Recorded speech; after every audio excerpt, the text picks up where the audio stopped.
Hi there, Coach Sherry here from TeenWise. I'm so glad that you have joined me today to learn about teens and stress. This is a topic that I live and breathe on a daily basis, whether it's with my 3 teen daughters or with my coaching clients. Stress is real for our teens and it is out of control. Did you know that long-term stress actually rewires our teens' brains? It decreases the size of the hippocampus, which is all about remembering and learning. It increases the size of the amygdala, which is all about emotions. Now, have you heard the phrase use it or lose it? During adolescence, the brain sets up lifetime patterns. What that means is if our teens experience stress for extended periods of time, their brains are actually wired for stress, not to deal with it and cope with it effectively, but to react to it. Not good. So I'm glad that you've joined me today. And let me just say that I'm a parenting expert, but I am not an expert parent. I'm in the parenting trenches with all of you, having good parenting moments and bad, so you will not get any judgment from me. I'm here to present you with information, to give you support. What I'm not here for is to judge you or to tell you what you have to do. Well, maybe a little bit of that. But so I want you to listen, take it all in, ask some questions. You can email me them. And together, we're going to support each other through these very stressful times.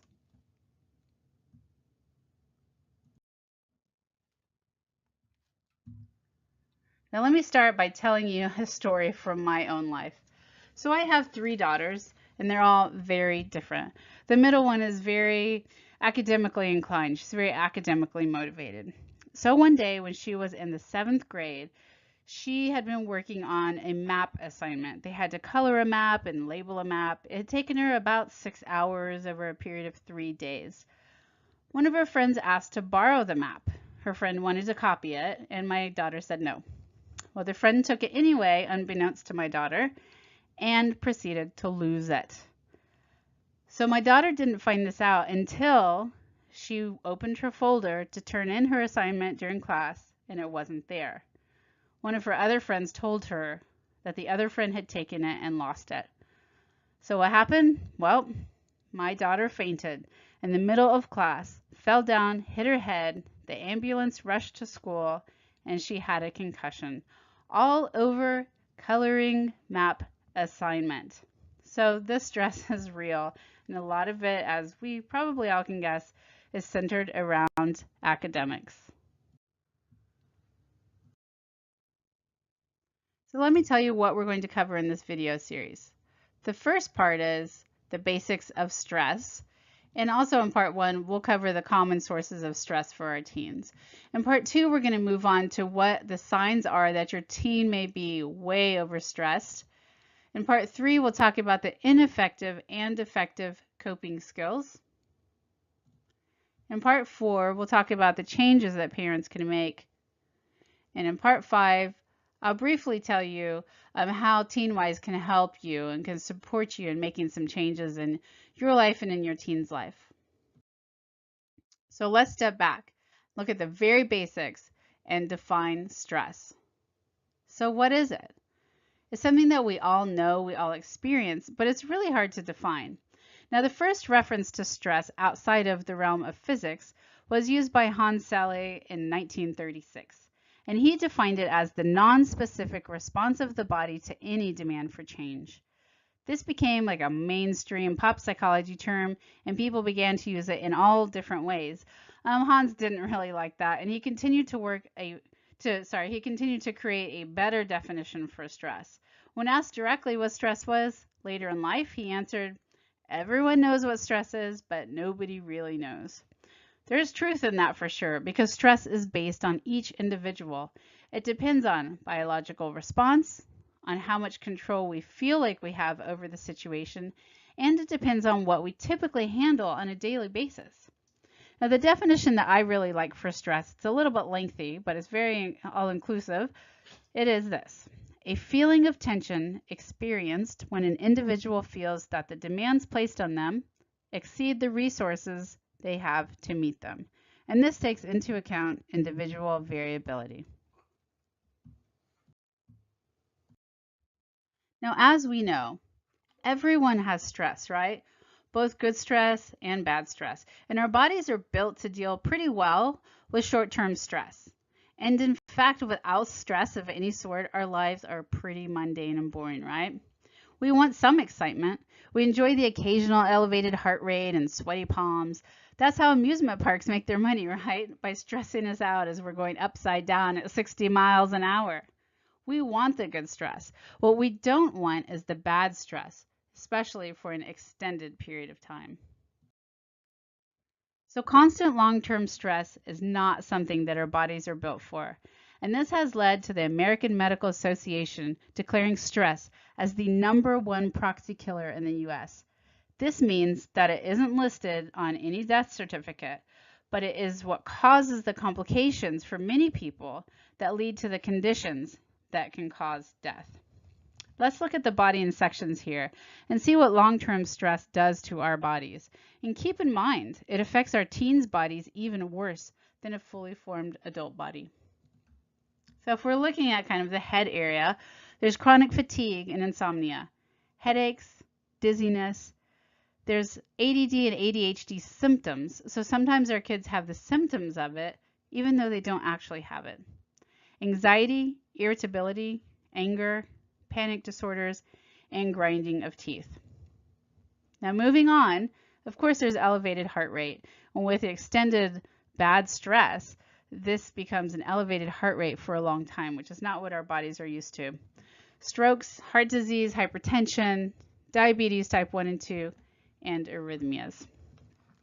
Then we move on to digestive disorders, upset stomach, abdominal pain, irritable bowel syndrome, eating disorders, appetite issues. Then we have another category here, emotional and behavioral dysfunction, immune system dysfunction, asthma, ulcers, depression, nervousness, paranoia. Look at this list that we have so far. These are things that our kids are experiencing. Now, even though they're not going to have strokes or heart disease right now, we are actually setting up their bodies to have these issues later in life. Then, of course, if we don't help our teens, they are going to try to cope in their own way. That can lead to addictive behaviors such as alcohol, drugs, tobacco, and marijuana use. Let's talk about why then, in addition to this exhaustive list of physical ailments that stress can cause, why is stress an issue when it comes to performance? Now, our bodies, as I mentioned, are made to deal with short-term stress. In fact, it can lead to better focus. That's why some people who procrastinate often get their work done at the last minute, and it's really well done. It's like working in hyperspeed and hyperfocus. So let's look at this chart here created by Dr. Peter Nixon. You'll see over here on this axis we have performance. So this is how well someone is doing. Then we have arousal, and this is from stress. Like this is when the heart rate is elevated and when they, they're hyper-focused. So if we start over here in the drone zone, this is where there's no demand for change. If we remember our definition of stress, it's really boring. It's kind of like zombie land. Now, as we go up the graph here, there's healthy tension. There's some demands in place, right? And here's the apex. So as we move up this line here, their performance actually improves as we get closer to, let's say, a deadline. And then we enter this C zone, this creative calm. And this is when we really can get a lot of stuff done. Our body's spitting out chemicals that says, hey, you need to focus and you need to get it done. Now what happens though, when we have long-term stress, so the tension continues to build and we're expected to continue to perform up here. But this is what happens in reality. We begin to get exhausted and our bodies can't handle it, and then we plummet. So we get tired, our performance degrades. Some people have panic attacks in here, and then of course the complete breakdown and burnout and ill health. This is when our body says enough is enough. So let's talk about what the sources of stress are for our teens. I'm not going to go through every one because I could be here talking to you for 2 hours of what is stressing out our teens, but I picked out kind of the top ones that all of us can relate to and that most of the teens would say, yeah, it kind of stresses me out. So the first one is the schedule. They are simply overscheduled. They don't have any downtime to reflect and to recharge. They're on the go during all waking hours. Now, I don't necessarily mean physically, but mentally. They have loads of schoolwork. They have loads of after-school activities. They're volunteering. They have social time. And add to that the 24/7 of social media. And when they aren't actually doing anything, they don't have time to just reflect. They're usually on their phone or some device. Now, what research is showing, though, is that if our teens are super busy for the right reasons, then that's okay. And the right reasons means that they have purpose and they have joy in what they're doing. For example, one of my daughters loves dancing. She dances 15 to 16 hours a week, and it is not a stressor for her because she really, truly enjoys it. So it's actually for her a de-stressor. Then we have sleep, which is so important for growing bodies, but also for developing minds and for mental health. But our teens are not getting enough sleep. It's important for their bodies to recharge and rejuvenate. With the workload and anxiety that many of our teens experience, they simply aren't getting enough sleep. In one study, only 15% of teens said that they got the 8.5 hours of sleep they need on a school night. I didn't read the original study. I wish I could get my hands on it. But I'm doubtful that those 15% are actually getting the 8.5 hours of sleep on a regular basis. Now think about it for a second. How much sleep does your teen get on a regular basis? This is the place where you can actually make some changes. Start laying down the law that they have to get a minimum number of hours of sleep. So what does that mean? They might have to go to bed without finishing their homework. Now, social life is one of those good and bad stressors. Research shows that when a teen receives positive praise or acknowledgement from a peer, the reward center of the brain lights up. It's almost like a drug. They get a brief endorphin rush when a peer positively interacts with them. Now, the downside is that teens are seeking out these positive interactions, but they aren't always found, and that's where the negative side of it comes in. So what are some of the social situations that might be stressful for teens? Some examples: being invited to events, dances, asking someone out or being asked out, having fights with friends, trying to fit in, trying out for a team of some sort, and even their body changes.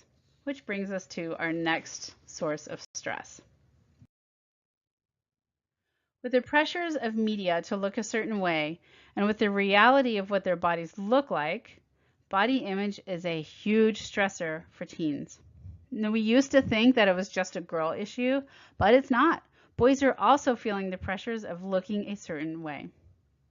The stress of body image is exacerbated these days by social media, which is very picture biased. My daughters and their friends will take several pictures, comb through them to see if they look good enough, and only then will they post the photos. And of course, these unattainable body images, coupled with stress, often lead to eating disorders. Then there's the stress that we get from our lovely families. This can be unavoidable.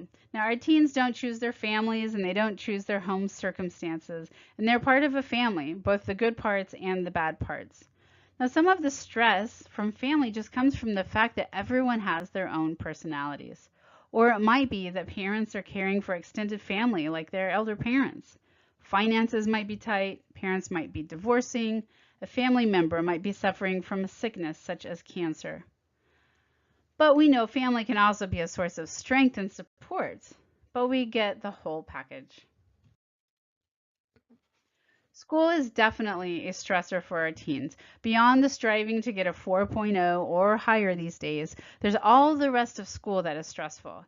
Keeping up with assignments, dealing with various teachers and their personalities, dress code, crowded halls, staying organized, loads of homework, and sadly these days, even feeling safe at school. And college is a stressor that begins to creep in slowly. For some people, beginning in preschool. For many other people, starts around 5th grade or so. As I mentioned earlier, the schools and parents are placing such a huge emphasis on getting into college. It's rarely with excitement, but more often with desperation. Getting into college involves grades, building a resume, researching colleges, for some there's college visits, financing college, and the list goes on and on. In your family, I would suggest making a concerted effort to talk about the exciting opportunities that college offers rather than focusing on the college application process. Now, here is one of the biggest stressors right now for teens and their parents, the definition of success. It has become so narrow and so limited. We only see one path to success, and that path is getting a high GPA, excelling at anything that you do, attending a, quote, good college, and landing a high-paying job that is respected by society. Whew, no pressure there. This idea of success is causing many problems for our teens. I'm going to circle back to this in part 4. So I want to end today, this portion of the video, by pointing out that you have access to a stress test. You can pull this up and see how your teen rates as far as stress. So you can do that by accessing it at teenyseattle.com/stress-test-2. So you can go on there and download a PDF, or you can do it straight from your phone or from your computer. But see, kind of get a good level of how stressed out is your teen. Thank you so much for joining me for part 1 of this video series. Please come back and listen to part 2, which is all about the signs that your teen may be overstressed. Signing out with heart, Coach Sherry.